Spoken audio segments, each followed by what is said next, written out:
हाय guys, portfolio management की second class में हम पढ़ेंगे how to select a particular security to buy और सेल। तो बाय पहले देख सकते हैं चीप। इसका मतलब है कि आप सिक्योरिटीज़ को बाय कर लीजिए अगर security MPPS is cheaper than expected price. Expected price क्या है वो हम आगे पढ़ेंगे, मगर अगर आप MPPS की बेसिस पे डिसीजन मेकिंग कर रहे हैं तो आप उस सिक्योरिटी को बाय कर लीजिए अगर आपको MPPS एक्सपेक्टेड प्राइस से चीपर मिल रहा है। ठीक है, उसे MPPS में बाय कर लीजिए। और सेल कॉस्टलियर का मतलब है आप उस सिक्योरिटीज़ को सेल कर दीजिए अगर MPPS यानी मार्केट में उस सिक्योरिटी की वैल्यू आपके एक्सपेक्टेड प्राइस से हाइयर है, यानी कि आपने जो एक्सपेक्ट किया है, यानी कि जो आप मान रहे हैं कि इस सिक्योरिटी की वैल्यू इतनी होनी चाहिए और उससे ज़्यादा मार्केट में वो बिक रही है, तो इसका मतलब अगर आप उसे सिक्योरिटीज़ को मार्केट में बेच देंगे तो उस आपको प्रॉफिट आएगा, तो इसीलिए आप उस सिक्योरिटी को बेच दीजिए। इसके अलावा कुछ formulas: price earning ratio MPPS upon में EPS, market price per shares upon में अर्निंग पर शेयर, उसके बाद valuation of investment, return per annum upon में रेट ऑफ रिटर्न। ये कुछ फॉर्मूलेज है। इसके बाद हम आते हैं अब एक्सपेक्टेड प्राइस कैसे निकालें। ये आप देख लीजिए यहाँ पर एक्सपेक्टेड प्राइस का फॉर्मूला है RF, जो कि रिस्क फ्री रिटर्न है। रिस्क फ्री रिटर्न आपको क्वेश्चन में दे रखा होगा। रिस्क फ्री रिटर्न हमेशा गवर्नमेंट सिक्योरिटीज़ पे होती है, उसे RF कहते हैं। अगर आपको गवर्नमेंट सिक्योरिटीज़ क्वेश्चन में दे रखा है और कहा है फाइंड RF, तो आप उस गवर्नमेंट सिक्योरिटी की मदद से RF निकाल सकते हैं। बी का मतलब बीटा है, जिसको आप देख सकते हैं systematic risk involve in the security in comparison to risk involve in market. Okay, उसके जिसको आप निकाल सकते हैं, जिसका फॉर्मूला है change in a particular company upon में चेंज इन अ मार्केट। और आर, जो कि हमने पहले देख रखा है कोरिलेशन, आर का मतलब कोरिलेशन है।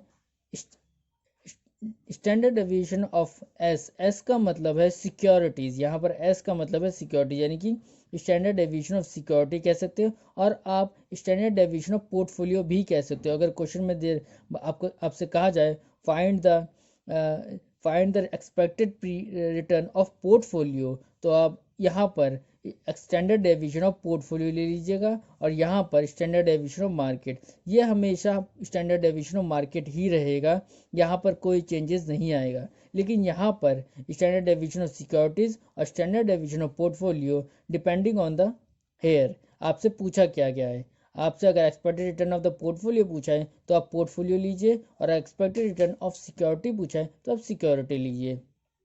उसके बाद आर एम जैसे कि स्टैंडर्ड डेविएशन ऑफ मार्केट, उसी तरह से रिटर्न ऑफ मार्केट, एम का मतलब मार्केट, उसी तरह से माइनस आर एफ तो आपको पता ही है ये है। और इन्हीं दोनों को माइनस करने पर जो मिलता है उसे कहते हैं RP, यानी कि RP मतलब रिटर्न रिस्क प्रीमियम। ओके, इसे कहते हैं रिस्क प्रीमियम। RP का मतलब यहाँ पर पोर्टफोलियो नहीं है, ध्यान रखिएगा, रिस्क प्रीमियम। RP का मतलब है रिस्क प्रीमियम। तो या तो आप इसे अगर क्वेश्चन में आपको RP दे रखा है तो आपको RM माइनस RF करने की कोई ज़रूरत नहीं है, ये ध्यान रखिएगा। RF माइनस RM करने की कोई ज़रूरत नहीं है, सीधा आप RP को बीटा से मल्टीप्लाई कीजिए और RF से प्लस कीजिए तो आपको एक्सपेक्टेड रिटर्न मिल जाएगा, जिसका यूज़ आप यहाँ पर डिसीजन मेकिंग के लिए कर सकते हैं।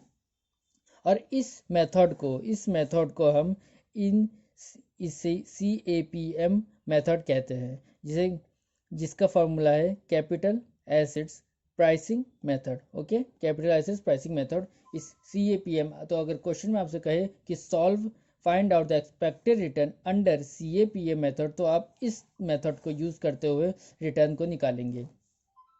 इसके अलावा आप बीटा की कुछ बिहेवियर्स हैं यहाँ पर कि मार्केट अगर बेरिश हो तो बीटा हमेशा लेस देन 1 रहता है, तो आप इन्वेस्ट लेस कीजिए। और अगर मार्केट बुलिश हो तो बीटा हमेशा मोर देन 1 रहेगा, तो आप मार्केट में इन्वेस्ट कीजिए।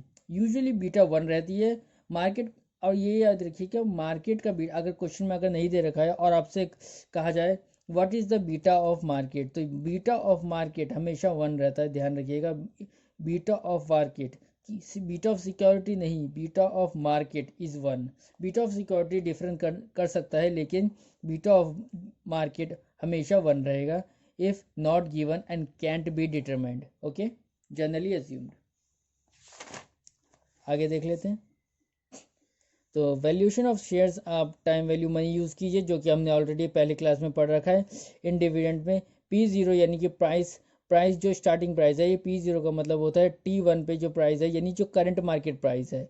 P0 का मतलब होता है करंट मार्केट प्राइस, जिसको निकालने के लिए DPS यानी dividend per share, okay, upon में KE मतलब कॉस्ट ऑफ कैपिटल है।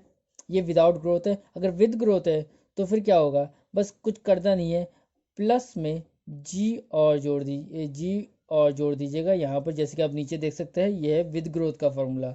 P0 fair price of the shares as expected price भी कह सकते हो, इज इक्वल टू DPS।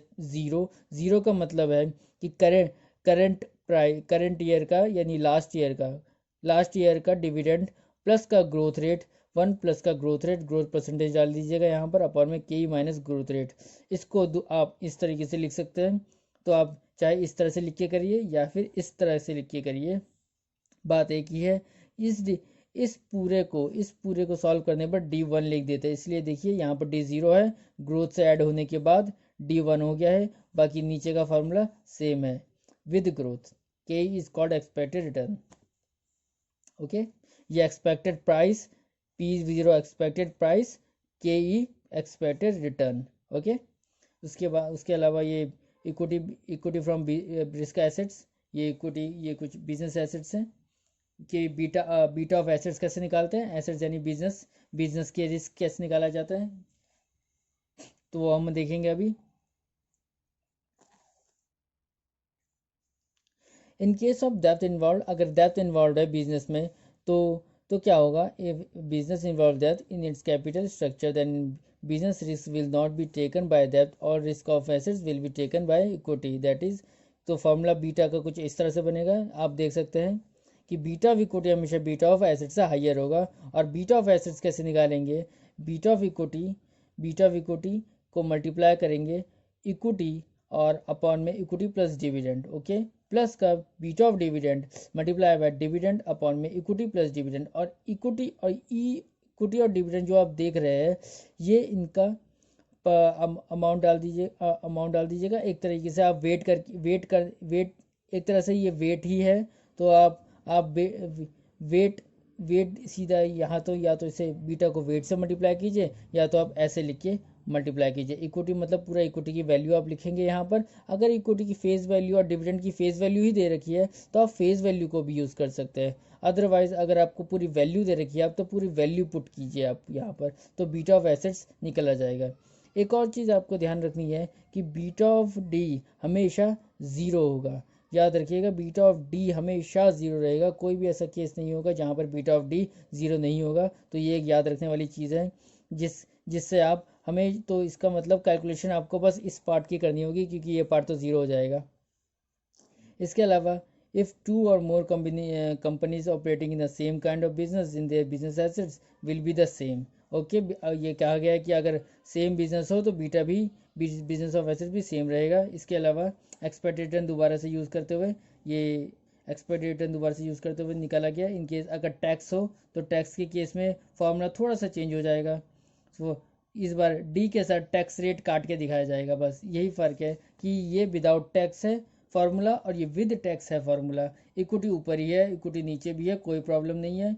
बस फर्क सिर्फ इतना है कि इस बार डिवेंचर के साथ टैक्स रेट काटा गया। 1 माइनस टैक्स टी का मतलब है कि डिवेंचर टैक्स रेट काट के लिखा गया है यहाँ पर। याद रखिएगा, डिवेंचर को टैक्स रेट काट के लिखा गया है यहाँ पर। तो बस यही है, बाकी ये हिस्सा तो ज़ीरो हो जाएगा।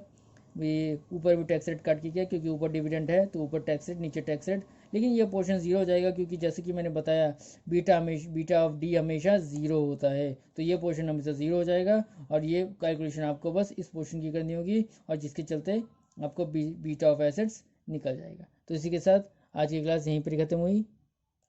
अगली क्लास में हम पढ़ेंगे पोर्टफोलियो के बारे में, कि इसके क्वेश्चंस और कैसे करेंगे। Thank you for watching.